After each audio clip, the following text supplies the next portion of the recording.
to lead calls to bring him home.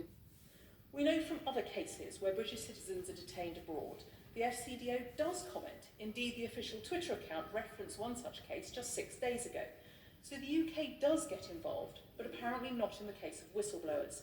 That sends a chilling message to others thinking of doing what my constituent has done. In blowing the whistle against his former employers, SBM Offshore, a company that has previously paid $240 million to settle criminal charges over improper payments to officials. What consideration has been made of Mr Taylor's human rights? And does my honourable friend have absolute confidence he will receive a fair trial in Monaco?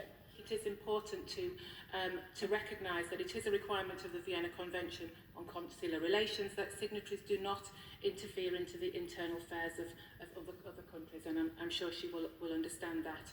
As I said in my opening remarks, though, Mr Speaker, we have no evidence that Mr Taylor's arrest is linked to whistleblowing. Does she agree that the charges brought against Mr Taylor of bribery and corruption bear all the hallmarks of a retaliatory act by the government of Monaco for the widespread wrongdoing his evidence helped to expose? Mr Taylor's legal team, who she referred to, have repeatedly stated that there is no basis in law for the red notice that was issued by Interpol for his arrest and have challenged its legitimacy as a clear abuse of process.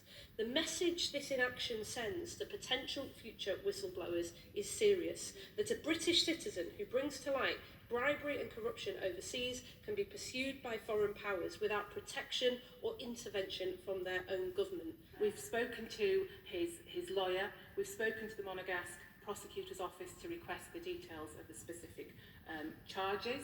And as I indicated earlier, Mr Speaker, if we receive evidence that Mr Taylor's arrest is linked to his whistleblowing activities or due process is not being followed, we will consider what further steps we can take to support Mr Taylor. The Vienna Convention is important, but it doesn't overrule the Foreign Office's duty to protect British citizens while they're abroad. And it doesn't overrule the presumption of innocence.